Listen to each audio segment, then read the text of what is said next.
जैसा कि आप सबको पता है कि आजकल वर्चुअल क्लासेस चल रही हैं, आमने सामने मिलना जुलना नहीं हो पाता।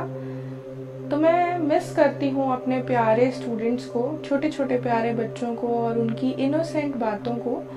तो मुझे उनके साथ बिताए गए मीठे लम्हे अक्सर याद आ जाते हैं। तो अब की बार मैं आपको स्टोरी नहीं बल्कि रियल इंसिडेंट बताऊंगी। इससे काफ़ी कुछ सीखने को मिलेगा, बच्चों को भी और शायद बड़ों को भी।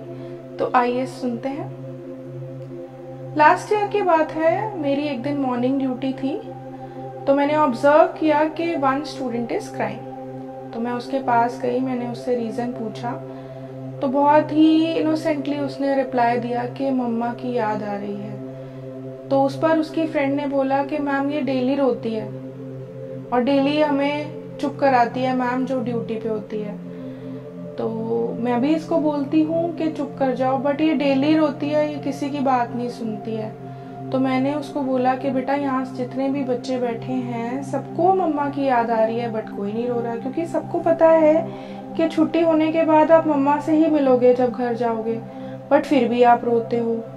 तो ऐसा करते हैं कि आप मुझे अपनी फ्रेंड बना लो, ठीक है? आपको कोई भी प्रॉब्लम होगी तो आप मुझसे डिस्कस करना, मैं आपकी प्रॉब्लम सॉल्व कर दूंगी। बट हाँ, एक शर्त पे मैं आपकी फ्रेंड बनूंगी कि जब आप मुझे मिलोगे कल, तो आप रोते हुए नहीं मिलोगे, आप स्माइल के साथ मिलोगे। और मैं ऑब्जर्व करूंगी 5-7 डेज के आप पूछूंगी आपके फ्रेंड से, क्लास टीचर से कि आप रोते तो नहीं हो। और अगर मुझे पता चलेगा कि आप रोते रहते हो तो मैं फिर आपकी फ्रेंड नहीं बनूंगी। तो उसने मुझसे प्रॉमिस किया कि ठीक है। खुश हो गई वो और उसने बोला ठीक है कि मैं आगे से नहीं रहूंगी। तो कुछ दिन के ऑब्जर्वेशन के बाद मुझे ये पता चला कि अब ये नहीं रोती है। तो डेली ये सिलसिला हो गया कि डेली वो मुझे मिलती थी, ग्रीटिंग्स बोलती थी और फिर अपनी क्लास में चली जाती थी। तो उसको लगा कि चलो ठीक है, स्कूल में भी कोई मेरा अपना है जो मेरी बात सुन लेगा। ऐसा नहीं है कि उसकी क्लास टीचर उसकी बात नहीं सुनती होंगी, सब सुनते हैं, सब प्यार करते हैं, बट कई बारी स्टूडेंट्स अटैच नहीं हो पाते। तो एक दिन ऐसा हुआ कि मेरी ड्यूटी थी और उसके बाद दूसरी बिल्डिंग में मेरा पीरियड था। तो मैं ड्यूटी से सीधा वहीं चली गई और अपने रूम में थोड़ा लेट आई। तो मेरा फ्री पीरियड था। मैं ड्यूटी और क्लास लेने के बाद जब फ्री पीरियड में अपने रूम में आकर बैठी तो मुझे उस फ्लोर की जो हमारी पियोन थी आंटी जी, उन्होंने बताया कि एक बच्ची आई थी और वो 2 बार आई, आप नहीं मिले तो वो रोने लगी। इस पर वो हंसने लगी और सुन के मुझे भी बहुत हंसी आई और मुझे लगा कि शायद अभी ना रो रही हो वो, तो बेटर है कि उसको स्टॉप करते हैं और उससे मिलकर आते हैं। तो जैसे ही मैं परमिशन लेके क्लास में एंटर किया तो इस पर मैम बहुत खुश हो गई मुझे देखकर। तो मैं उसके पास गई, मैंने उसे हग किया और बोला कि बेटा देखो, और फिर वो खुश हो गई।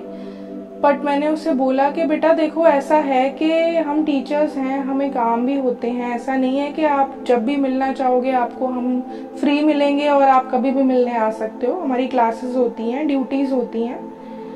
तो ऐसे पेशेंस रखनी चाहिए आपको अगर मैं सुबह नहीं मिली थी तो आपको मिल जाती, आपको डे एंड पे मिल जाती या बाद में मिल जाती, और नहीं भी मिले थे तो कोई बात नहीं। आप ये सोचते कि मैम बिजी होंगी, आपने रोना स्टार्ट कर दिया। ये तो मैं स्कूल आई थी तो मैंने आपसे मिल लिया। बाई चांस की बात अगर मैं लीव पर होती, हमारी भी तबीयत खराब हो सकती है या हमें भी कोई अर्जेंट वर्क हो सकता है, हम नहीं आते स्कूल, तो फिर आप सारा दिन रोते रहते। तो ये तो बहुत गलत बात है।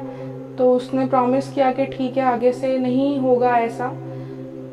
तो इससे हमें क्या सीखने को मिलता है?